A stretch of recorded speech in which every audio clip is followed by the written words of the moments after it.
வணக்கம். இது ராஜ்யம். பிரச்சனைகள் அதிகரிக்கும் போதெல்லாம் இந்தியா பொருளாதார சீர்திருத்தங்களின் பக்கம் திரும்பி இருக்கின்றது. 1991ஆம் ஆண்டு கடுமையான நிதி நெருக்கடி ஏற்பட்ட போது நாடு தாராளமயமாக்கல தழுவிக்கொண்டது. இதற்கு மிக சிறந்த உதாரணம் இப்போது அமெரிக்க அதிபர் டொனால்ட் ட்ரம்ப் 10 அடி வரி விதிக்கும் யுத்தத்தை தொடங்கியதை அடுத்து வர்த்தக உலகில் மாற்றங்கள் ஏற்பட்டிருக்கின்ற நிலையில் இந்தியா ஒரு முக்கிய திருப்புமுனை தருணத்தில் இருக்கிறதா பலர் நம்புகின்றார்கள். தனது பாதுகாப்பு வாதத்தை கைவிட்டு பொருளாதாரத்தை மேலும் திறக்க உலகின் 5வது பெரிய பொருளாதாரத்திற்கு இது ஒரு சிறந்த வாய்ப்பாக இருக்கக்கூடுமா? 30 ஆண்டுகளுக்கு முன்பு செய்ததை போல இந்தியா இந்த சந்தர்ப்பத்தை பயன்படுத்தி கொள்ளுமா அல்லது மேலும் பின்வாங்குமா?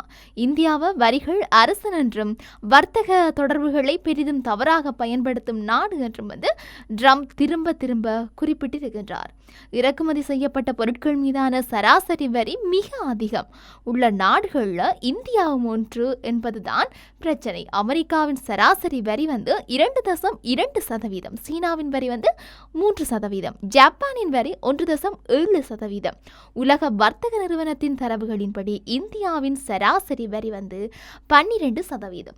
உலகளாவிய மதிப்பு சங்கிலிகளில் சார்ந்திருக்கும் நிறுவனங்களுக்கு அதிக வரிகள் உற்பத்தி செலவை அதிகரித்து அவை சர்வதேச சந்தையில் போட்டி போடும் திறனை பாதிக்கின்றது. இதால இந்தியர்களுக்கும் இறக்குமதி செய்யப்பட்ட பொருட்களுக்கு வெளிநாட்டினரை விட அதிக தொகை கொடுக்க வேண்டி இருக்கின்றது. பெரும்பாலும் சேவை துறைகளால் ஏற்றுமதி அதிகரித்து வந்தாலும் இந்தியா ஒரு பெரும் வர்த்தக பற்றாக்குறையை எதிர்கொள்கின்றது. ஆனால் சர்வதேச ஏற்றுமதி சந்தையில் இந்தியாவின் பங்கு வரும் 1.5% மட்டுமே என்பதால் இந்த சவால் மேலும் முக்கியமானதாக மாறுகின்றது. ட்ரம்பின் வரி யுத்தம் இந்தியா விடுபட உதவுமா அல்லது பாதுகாப்பு வாதத்தை அதிகரிக்குமா என்பது குறித்து விவாதம் தொடர்ந்து கொண்டிருக்குது. ஆனால் பாதுகாக்கப்படும் நிலைப்பாட்டை எடுப்பதாக அடிக்கடி விமர்சிக்கப்படும் நரேந்திர மோடி அரசு ஏற்கனவே வேகமெடுக்க தொடங்கிவிட்டதாக தெரிகின்றது. கடந்த மாதம் பிரதமர் மோடி வாஷிங்டனில் ட்ரம்பை சந்திக்கும் முன் இந்தியா தன்னிச்சையாக போர்போன் விஸ்கி, மோட்டார் சைக்கிள்கள் மற்றும் சில அமெரிக்க பொருட்கள் மீதான வரிகளை குறைத்தது. ஏப்ரல் 2ஆம் தேதி 10 அடி வரி விதிக்கப்படும் என ட்ரம்ப் எச்சரித்ததை தொடர்ந்து ஒரு வர்த்தக ஒப்பந்தம் குறித்து பேச்சுவார்த்தை நடத்துவதற்காக வர்த்தகத்துறை அமைச்சர் பியூஷ் கோயல் அமெரிக்காவிற்கு 2 முறை பயணம் மேற்கொண்டு இருக்கின்றார். 10 அடி வரி விதிப்பால இந்தியா ஆண்டுதோறும் கிட்டத்தட்ட $7 பில்லியன் அளவை இழக்கக்கூடும் என சிட்டி ஆய்வு நிபுணர்கள் கணிக்கின்றார்கள். இது குறிப்பாக உலோகங்கள், ரசாயனங்கள், நகைகள் போன்ற துறைகளை பாதிக்கும் என்றும் மருந்துகள், மோட்டார் வாகனங்கள் மற்றும் உணவுப் பொருட்களுக்கும் பாதிக்கப்படும் அபாயத்தில் இருக்கிறதாக கணிக்கப்பட்டிருக்குது.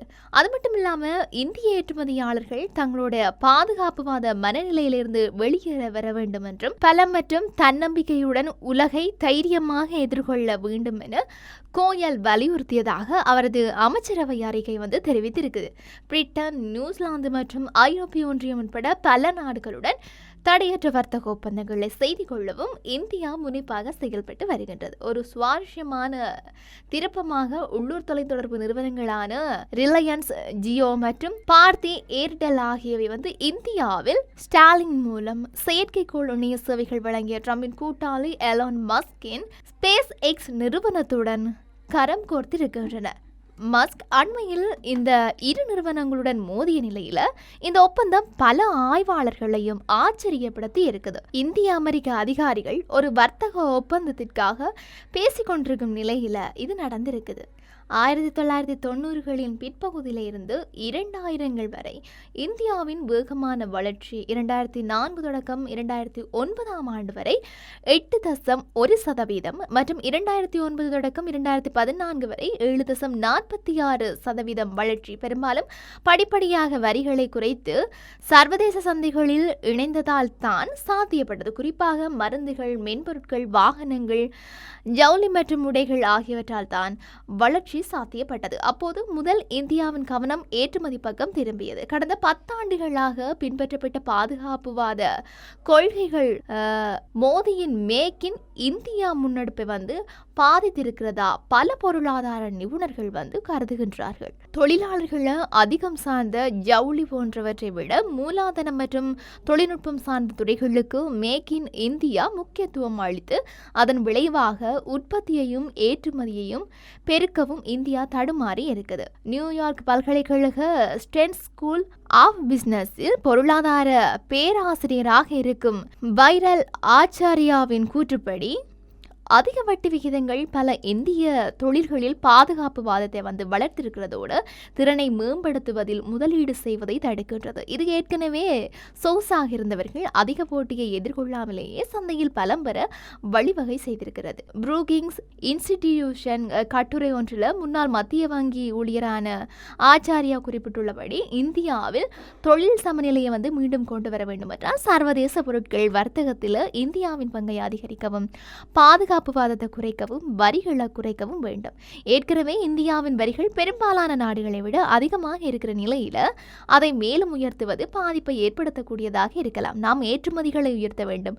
பதிலுக்கு பதில் வரி விதிக்கும் யுத்தம் நமக்கு உதவாது. சீனாவுக்கு பெரிய அளவிலான ஏற்றுமதி தளம் இருக்கிறதால அதனால் இந்த நடைமுறையை பயன்படுத்த முடியும். ஆனால் சர்வதேச சந்தையில நமது பங்கு மிகவும் சிறியது என்றதால நாம் இதை செய்ய முடியாது என்கின்றார் மும்பையைச் சேர்ந்த இந்திரா காந்தி மேம்பாட்டு ஆராய்ச்சி நிறுவனத்தில் பொருளாதார இணை பேராசிரியராக இருக்கும் ராஜேஸ்வரி சென்குபதா. ஒரு வர்த்தக போர் மற்றவர்களை பாதிப்பதை விட நம்மை அதிகம் பாதிக்கலாம். இந்த சூழ்நிலையில இந்தியா ஒரு முக்கிய திருப்புமுனை சந்தர்ப்பத்தில் வந்து இருக்குது.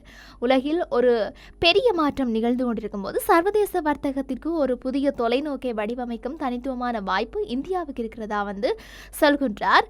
கிளார்மாண்ட் மெக்கனா கல்லூரியில் வர்த்தக நிபுணரான அசீமா சின்ஹா. குறிப்பிட்ட ஒரு புத்தகத்தை எழுதிய அவர் தெற்கு ஆசியாவில் பாதுகாப்புவாத தடுப்புகளை குறைப்பதன் மூலம் தென்கிழக்காசிய மற்றும் மத்திய கிழக்குடன் உறவுகளை வலுப்படுத்துவதன் மூலம் மறு உலகமயமாக்கப்பட்ட உலகில் முக்கிய நாடாக தன்னை முன்னிறுத்தி ஒரு புதிய வர்த்தக தொலைநோக்கை வந்து வடிவமைக்கிறதுல முன்னணி நாடாக இருக்க இந்தியாவுக்கு ஒரு வாய்ப்பு உள்ளது என்றார்.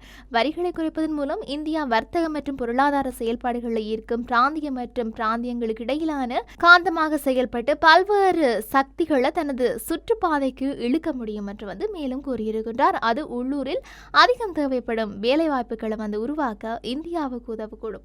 மொத்த உள்நாட்டு உற்பத்தியில 15% இருக்கும் விவசாயம் மொத்த வேலைவாய்ப்புல 40% இருக்குது. இது மிகவும் குறைவான உற்பத்தி திறனை வந்து காட்டுது.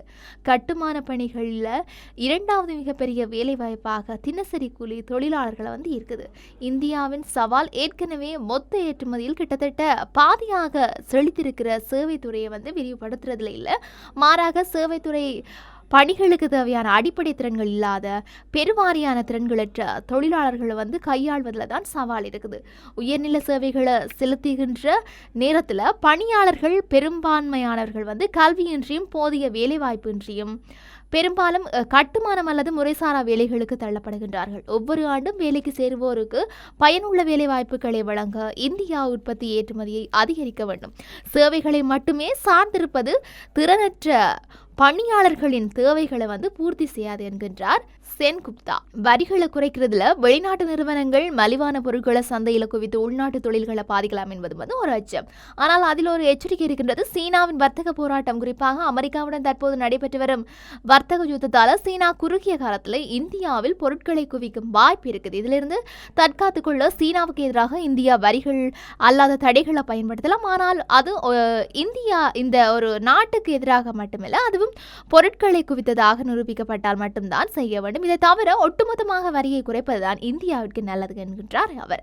அமெரிக்காவை திருப்திப்படுத்தும் முயற்சியில் வந்து இந்தியா அளவுக்கு அதிகமாக விட்டுக் கொடுக்க வாய்ப்பு இருக்கிறதாகவும் வந்து கவலை அதிகரிச்சிருக்குது. பொருளாதார அழுத்தம் காரணமாக அல்லாமல் வெறும் பேச்சு சாதுரியத்தின் அடிப்படையில் வர்த்தக கொள்கைகளை மென்மைப்படுத்திக் கொள்ளும் இந்தியாவின் போக்கு சர்வதேச வர்த்தக பேச்சுவார்த்தையில உறுதித்தன்மை இல்லாத வந்து காட்டுவதாக குளோபல் டிரேஜ் டிசெட் இனிஷியேட்டிவ் என்ற அமைப்பின் நிறுவனர் வந்து நம்பி இருக்கின்றார். இந்த போக்கு நீடித்தால் அமெரிக்காவுடனான வர்த்தக ஒப்பந்தத்தில் இந்தியா அதற்கு மேலும் சமரசங்களை செய்து கொண்டு அதன் பேரம் பேசும் திறனை குறைக்கக்கூடும் என்று வந்து அவர் சொல்லியிருக்கின்றார்.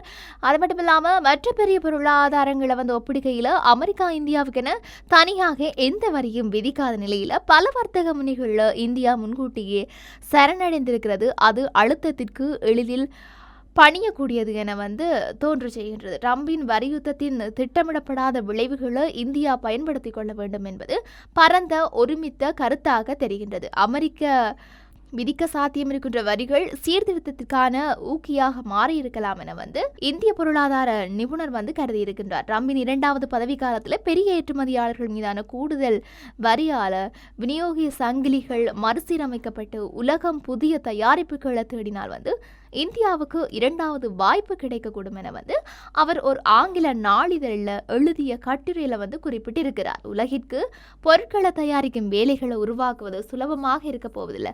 அடிமட்டத்திலான திறன்கள் தேவையற்ற தொழில்துறை வேலைகளை அதாவது சீனா பல 10 ஆண்டுகளாக ஆதிக்கம் செலுத்தி வரும் வேலைகள் இந்தியா பெரும்பாலும் தவற விட்டது. தானியங்கி தொழில்நுட்பம் பெருகி வருகின்றது. மேலும் ஆழமான சீர்திருத்தங்கள் இல்லாமல் இந்தியா பின்தங்கிவிடும் அபாயம் இருக்கின்றமையும் இங்கு குறிப்பிடத்தக்க ஒரு விடயமாகவே இருக்கின்றது. ஆகவே என்னதான் நடக்க போகுது அப்படின்னு சொல்லி நாங்களும் பொறுத்திருந்துதான் பார்க்க வேண்டும். ஆகவே மற்றொரு நிகழ்ச்சியினூடாக சந்திக்கலாம். வணக்கம்.